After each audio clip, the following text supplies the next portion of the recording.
Apreciados hermanos, explico la palabra el domingo 15 del tiempo ordinario. La primera lectura es del libro del profeta Amós, capítulo 7, versículos 12 a 15. El enfrentamiento entre el sacerdote Amasías y el profeta Amós.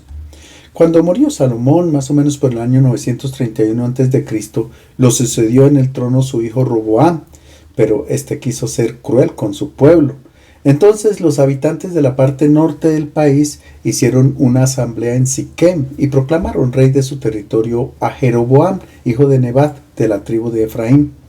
Así fue como el reino de Salomón se dividió en dos partes, en el reino de Israel al norte, que abarcaba las regiones de Samaria y Galilea, con capital en Samaria, y el reino de Judá al sur, que comprende la región de Judea con su capital en Jerusalén. Cuando el rey Jeroboam toma posesión del reino del norte, es decir, Israel, edifica un santuario en Betel, palabra que significa casa de Dios. Se trata de un lugar considerado sagrado desde tiempos inmemoriales. Abraham en su época había ofrecido allí un sacrificio a Dios. Más tarde Jacob construyó un altar y adoró a Dios. En este santuario Jeroboam puso becerros de oro para ser adorados e invitaba al pueblo para que realizara el culto allí. De esta forma se aseguraba que su gente no fuera a Jerusalén, es decir, al territorio de Judá, y se unieran con la clase política de allí y le dieran un golpe de estado. Betel se transformó en una especie de santuario oficial del reino, donde el culto era financiado en gran medida por el mismo rey. El sacerdote que presidía el culto era una especie de funcionario real encargado de vigilar para que los intereses del rey fuesen defendidos. Después de Jeroboam sigue Jeroboam II del 787 al 747 a.C. Durante el reinado de Roboam II hubo mucha prosperidad. La riqueza era comparada con el reinado de Salomón. Los enemigos habían sido derrotados, las tierras más allá del Jordán habían sido reconquistadas y había intenso comercio con Fenicia, con Arabia y a lo largo de las rutas del Mar Rojo. El rey favorecía la religión y fue muy practicada por el pueblo. Los santuarios rebosaban de peregrinos que venían a ofrecer sacrificios, cumplir sus votos y participar en las festividades. En el palacio real estaba el profeta Amasías, que era como un consejero de estado, que recibía su salario y por tanto no era libre para profetizar, porque tenía que favorecer los intereses del rey para no perder su trabajo.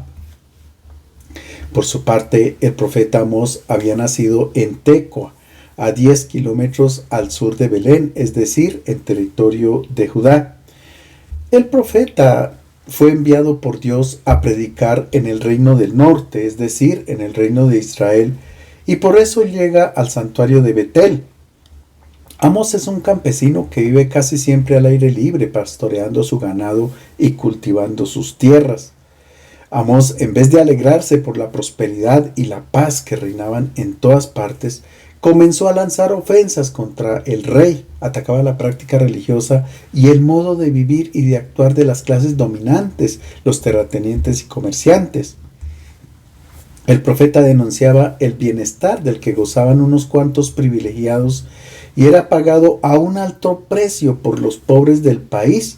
Los ricos alardeaban del lujo más descarado, poseían palacios para el verano y palacios para el invierno, casas de marfil, mansiones con innumerables habitaciones. Se pasaban la vida de banquete en banquete y de fiesta en fiesta.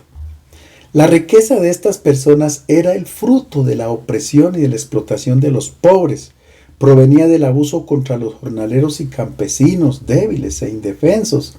Además, los comerciantes falsificaban las balanzas, fijaban los precios de los productos a su antojo y vendían al pobre por un par de sandalias. Ante semejante panorama, la práctica religiosa era una mentira. Era solo apariencia y exterioridad.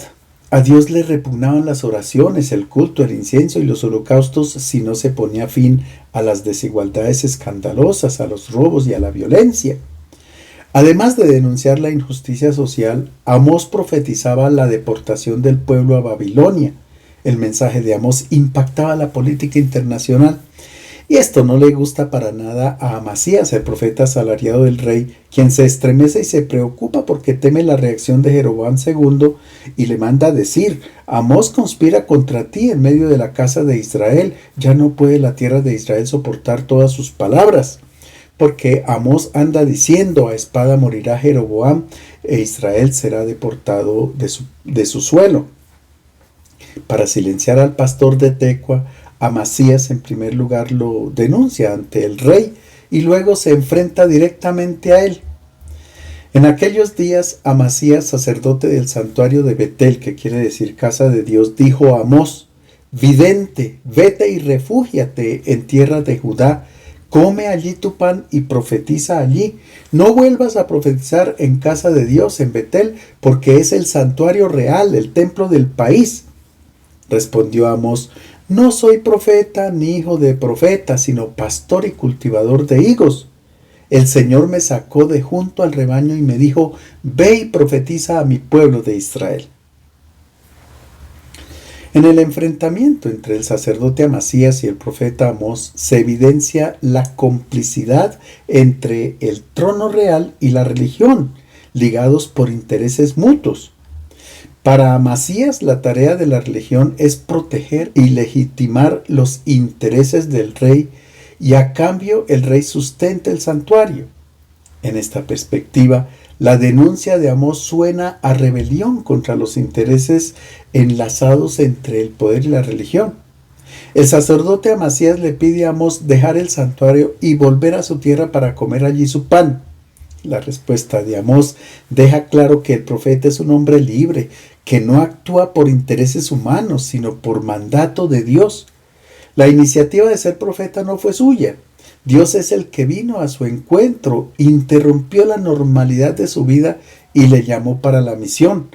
Por lo demás, la profecía no es para él una ocupación profesional o una forma de llevar a cabo intereses personales.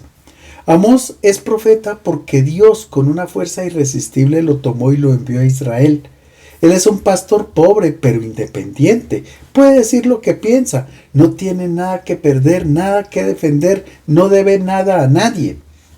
Por tanto, el profeta Amós no está preocupado por los intereses del rey o por los intereses del sacerdote Amasías, ni está interesado en que el orden social injusto y opresor se perpetúe. Amós es un pastor que recoge sicomoros y sabe sostenerse a sí mismo.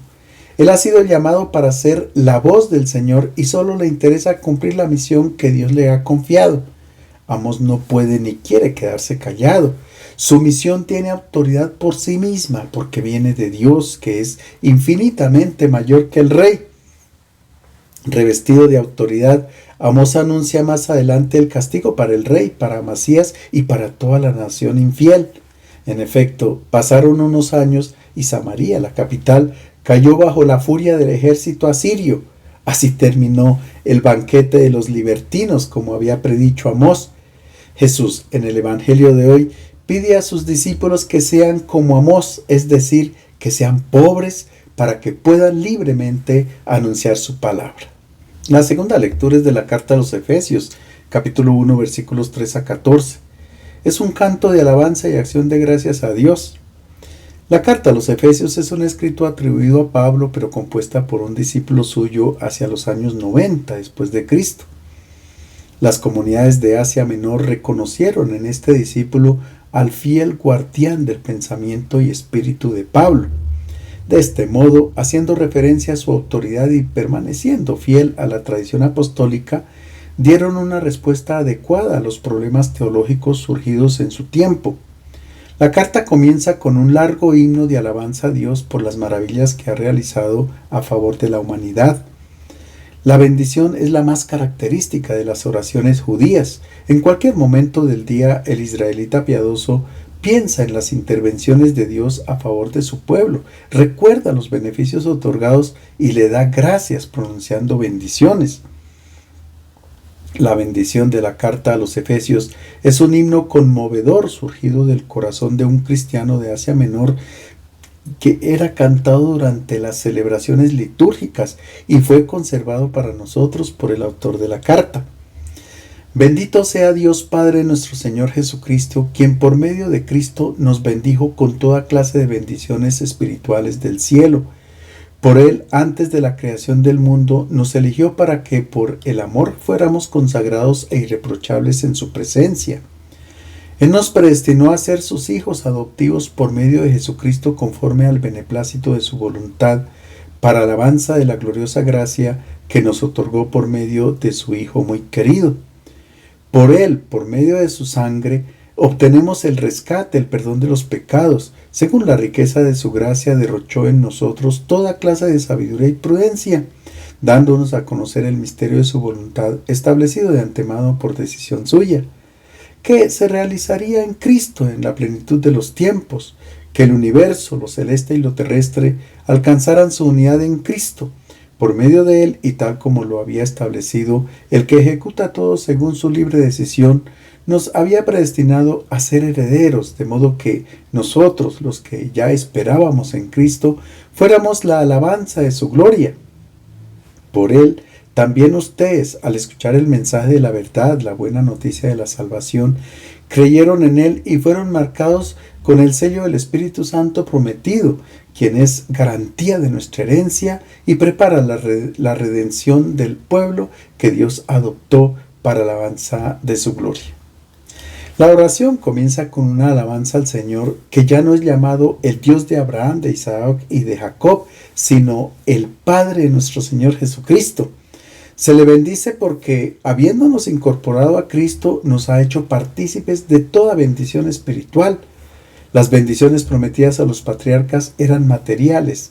Dios se mostraba benévolo con su pueblo cuando otorgaba cosechas abundantes, multiplicaba rebaños y ganado, hacía crecer a los hijos como retoños de olivo y convertía a las hijas en hermosas como columnas esculpidas. Quien mediante el bautismo ha entrado a formar parte de Cristo ha sido colmado de bendiciones espirituales que no se contraponen a las materiales, sino que constituyen una nueva realidad, una oferta de bienes imperecederos, de una vida que va más allá de los horizontes de este mundo. Después de esta exclamación gozosa, el himno presenta en la primera estrofa el proyecto de amor ideado por Dios. Ya antes de la creación del mundo, Él había planeado la salvación de todos los hombres humanos, deseaba que se convirtieran en una única persona en Cristo, que participaran de su vida y entraran a formar parte de su familia. Este es el destino que le espera a la humanidad entera, no la ruina, sino la alegría sin fin para la alabanza de su gloria. La gratuidad del hombre se dirige hacia aquel que no premia conforme a los méritos, sino que da todo gratuitamente, otorga sus bienes a los pobres y se los ofrece a quienes no pueden mostrar ninguna buena obra. En la estrofa siguiente, el himno canta la condición nueva de los creyentes en Cristo. Estos son redimidos, rescatados gratuitamente de sus pecados a costa de la sangre de Cristo. Han sido introducidos en el conocimiento del proyecto de Dios, no solo porque les ha sido revelada la voluntad salvífica del Señor, sino porque en realidad esta salvación ha comenzado ya a realizarse de una manera verdaderamente irresistible. Se han convertido en herederos de los mismos bienes que el Padre da a su Hijo único. La imagen de la herencia nos recuerda una vez más la gratuidad de los dones de Dios. Todo en Él es gracia y benevolencia y quiere que entre los hombres circule siempre este amor gratuito. El autor del himno se ubica entre los judíos y dice que nosotros, los que esperábamos en Cristo, hemos sido los primeros en adherirnos inmediatamente a la fe. En la estrofa final, el autor se dirige a los paganos, quienes después de él han escuchado la palabra de la verdad, el evangelio de la salvación. Ahora, por la gracia del Señor, ellos también se han convertido junto con los hijos de Abraham, según la carne, en herederos de las promesas hechas a los patriarcas y a sus descendientes. La alegría que impregna todo el himno nace de la certeza de que la bondad de Dios hacia el ser humano es incondicional, no depende de ningún mérito, es pura gracia. cuando en la historia del mundo o en la vida personal el mal parece que impone su dominio, este himno recuerda al creyente que la victoria final pertenecerá a Dios. Él se encargará de llevar a cabo el diseño que ha ideado antes de la creación del mundo. El Evangelio es de San Marcos, capítulo 6, versículos 7 a 13. El envío de los discípulos en misión. En Cafarnaúm, Jesús formó una nueva familia con los discípulos que había llamado junto al lago de Galilea. Luego fue a Nazaret, la aldea donde nació y creció, para presentar su nueva familia a sus parientes y paisanos. El sábado en la sinagoga anunció el reino de Dios y expuso su propuesta de hombre nuevo y de mundo nuevo. Los familiares de Jesús lo querían mucho, pero no creyeron en él y no dieron su adhesión al Evangelio. Se puede querer a Jesús, pero no creer en él. Frente al rechazo en Nazaret, él no se desanimó, sino que recorrió todos los pueblos vecinos anunciando su palabra. Después de haber conformado el grupo de los 12 y de haberlos formado en la escuela del reino, ahora los envía por el mundo, confiándoles una misión. Escuchemos cómo inicia el texto. En aquel tiempo llamó Jesús a los 12 y los fue enviando de dos en dos, dándoles poder sobre los espíritus inmundos. Jesús sabe que su vida es finita y además está en peligro, por tanto, dedica todas sus fuerzas a la formación de sus discípulos para que ellos puedan continuar con la misión de predicar la buena nueva. Los discípulos han acogido la llamada del Maestro y han dado su adhesión total al proyecto de crear un hombre y un mundo nuevos como proponía Jesús. Antes de que los discípulos anunciaran el Evangelio, Él los llamó para que estuvieran con Él, es decir, para que asumieran su estilo de vida y asimilaran en sus vidas el Evangelio. Quien ha acogido a Jesús en su vida y ha asimilado su mensaje es capaz de anunciar a otros el Evangelio, porque sencillamente comunica una experiencia de vida que es capaz de involucrar a quien lo escucha. No es lo mismo anunciar el Evangelio que dar una clase o una lección de matemáticas o de química. El predicador del Evangelio no enseña una teoría o una doctrina, sino que encarna una propuesta de vida y comunica su gozosa experiencia a sus hermanos. En la época de Jesús eran los discípulos quienes escogían a sus rabinos, es decir, a sus maestros, para aprender la Torá. Jesús introduce una novedad.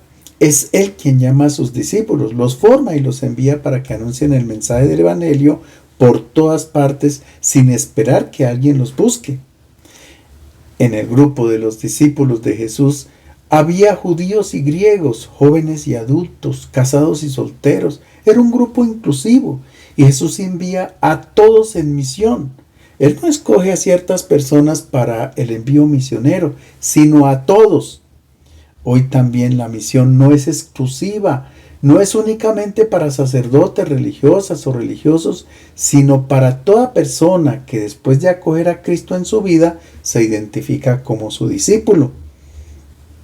Jesús los envía de dos en dos. Era una costumbre judía.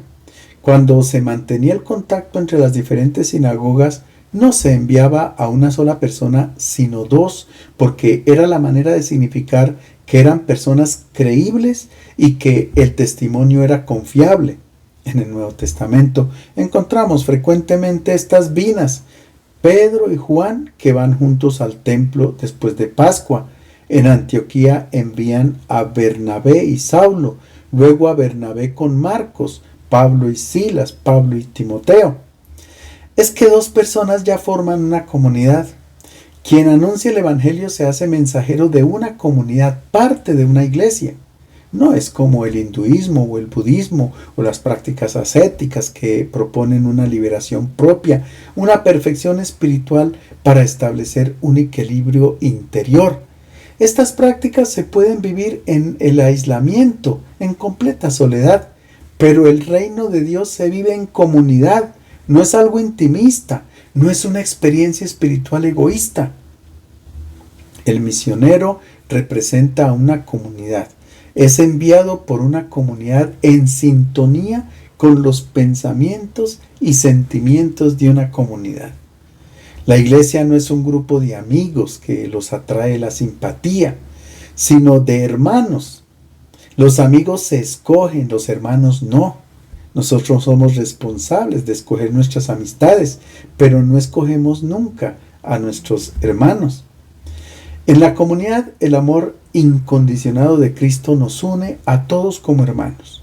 Puede ser difícil vivir en comunidad, pero somos creíbles cuando anunciamos el Evangelio formando parte de una comunidad, aunque tenga sus límites. Jesús da un poder a sus discípulos, exousia en griego. No es el poder como lo entendemos nosotros, no se trata de dar órdenes para que nos obedezcan, no. La única autoridad que Jesús da a los discípulos es la de expulsar a los espíritus inmundos o impuros. Según el Evangelio de Mateo, después de la resurrección de Jesús, Él va al monte y dice a sus discípulos: toda autoridad me ha sido dada en el cielo y en la tierra. El poder que Jesús ha recibido es el de expulsar los espíritus impuros. Por espíritus inmundos entendemos todo aquello que lucha contra la vida, todo aquello que deshumaniza. Por ejemplo, el impulso de acumular bienes sin importar cómo, con injusticia, violencia y atentando contra la creación. Este es un espíritu contrario a la vida. Si lo dejamos actuar, nos deshumaniza. Jesús da el poder de echar este espíritu inmundo, pero no con un exorcismo, utilizando agua bendita, no, sino con su palabra. Ella vence a todos los espíritus que nos deshumanizan. Hay muchos espíritus inmundos, el del placer, de la violencia, de la discriminación, que no acepta la diversidad y la diferencia, el orgullo y la codicia, etc. Estas pulsiones instintivas deshumanizan, pero Jesús promete que su palabra y su espíritu expulsan estos demonios inmundos. Por esto es necesario anunciar el Evangelio, porque donde llega la palabra de Jesús, estos espíritus salen corriendo. No puede haber empatía entre estos espíritus y el Evangelio. Ahora Jesús dice cómo se deben presentar los discípulos que anuncian el Evangelio. Les encargó que no llevaran para el camino más que un bastón, ni pan, ni alforja, ni dinero en la faja, que calzaran sandalias, pero que no llevaran 2 túnicas. El versículo se introduce con un verbo griego, parangelein, que significa dar órdenes, y es la única vez que aparece en el Evangelio de Marcos relacionado con Jesús. Esta es una orden, no una sugerencia para los discípulos. Como ellos no deben tener un domicilio estable, Jesús les indica qué pueden llevar para el camino. En Marcos, los discípulos pueden llevar un bastón. Mateo y Lucas lo prohíben, porque para ellos este instrumento es símbolo de violencia. El bastón era el arma del pobre. Y Mateo insiste en la no violencia del discípulo. Incluso cuenta la orden de Jesús a Pedro: guarda tu espada en su lugar, porque todos los que pelean con la espada, también a espada morirán. El mundo nuevo no se construye con violencia. Esta es la razón por la cual el bastón o todo instrumento violento se excluye del Evangelio de Mateo. En el pasaje de hoy, sin embargo, se les permite a los apóstoles llevar el bastón porque tiene un significado distinto. Moisés y Aarón lucharon contra las fuerzas opresoras del faraón. Han llevado a cabo la obra de la liberación de su pueblo sirviéndose de un bastón, signo de la potencia de Dios. También los discípulos de Cristo, para liberar al hombre de los espíritus inmundos, solamente tienen a mano un bastón, es decir, deben confiar en un solo poder, el que les ha sido entregado por Jesús, el de su palabra y de su espíritu. Marcos dice que no deben llevar, así pone en guardia al discípulo en su relación con los bienes de este mundo. Ellos no se desprecian porque son necesarios y se debe vivir dignamente, pero no se les puede acumular. El discípulo anuncia una vida que va más allá de este mundo. Si se replieguen los bienes de este mundo como si fuera el destino único, entonces no puede predicar los valores del Evangelio. Al final de la vida no nos llevamos nada. No hay que llevar ni pan ni mochila. La mochila se utiliza para llevar la comida. Pero Jesús dice que no se puede acumular nada. Entonces se debe llevar solo el pan cotidiano. Si sobra, hay que compartirlo con el hermano. Tampoco hay que llevar dinero en la faja. En griego, jalcos, significa cobre. Son las monedas sencillas que no eran de oro ni de plata. Es decir, el discípulo no debe llevar ni siquiera el sencillo. En el libro de los Proverbios, el sabio pide al Señor: no me des pobreza ni riqueza. Dame a comer mi porción de pan. No sea que me sacie y te niegue, o que sea menesteroso y robe, y profane el nombre de mi Dios. Luego Jesús habla de las sandalias y el vestido. Mientras aquí se puede llevar un par de sandalias, Lucas dice que ni siquiera sandalias, porque en Israel se caminaba descalzo y era signo de pobreza. Marcos escribe para los romanos y sabe que en Roma andan descalzos únicamente los esclavos que carecen de la libertad. Los discípulos andan desprendidos de los bienes de este mundo, pero son personas libres. Esta es la razón por la que Marcos permite llevar sandalias. No se debe llevar dos túnicas. El vestido se reduce a lo esencial e indispensable. En el Nuevo Testamento se insiste en que el discípulo se debe revestir de Cristo, y esta es la única túnica que debe llevar. No dos túnicas, la cristiana para cuando estamos en la iglesia o en la comunidad y otra pagana cuando se trata de hacer negocios y aprovecharse del hermano. No se puede tener dos estilos de vida con ambigüedad, sino uno único en la adhesión total al Evangelio. Ahora escuchemos cómo se deben comportar los discípulos cuando los acogen o cuando los rechazan. Les decía: cuando entren en una casa, quédense allí hasta que se marchen. Si en un lugar no los reciben ni los escuchan, salgan de allí y sacudan el polvo de los pies como protesta contra ellos. Se fueron y predicaban que se arrepintieran, expulsaban muchos demonios, ungían con aceite a muchos enfermos y los sanaban.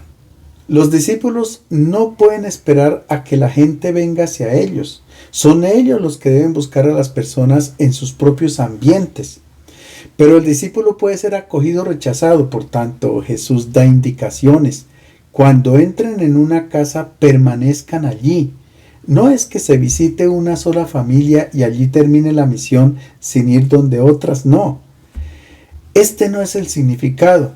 Jesús dice: quien anuncie el Evangelio encontrará personas muy buenas que lo acogen y le brindan hospitalidad. Por lo general, el primer alojamiento no es muy cómodo, no es el mejor, lo saben los misioneros. Luego ellos encontrarán mucha gente buena que les ofrecen otras residencias más confortables y otras aún mejores, hasta que terminan por acomodarse en palacios. Este es el peligro, por tanto Jesús recomienda quedarse en la primera casa, porque al discípulo se le pide una vida austera para hacer creíble el Evangelio. En el Evangelio de Lucas, Jesús pregunta a los discípulos: cuando los mandé sin dinero, ni provisiones, ni sandalias, ¿acaso les faltó algo? Ellos contestaron: nada. El que anuncia el Evangelio confía en la presencia del Señor en su vida, que lo acompaña y que provee todo. Jesús dice a sus discípulos que cuando los rechacen, salgan de allí y sacudan el polvo de los pies como testimonio para ellos.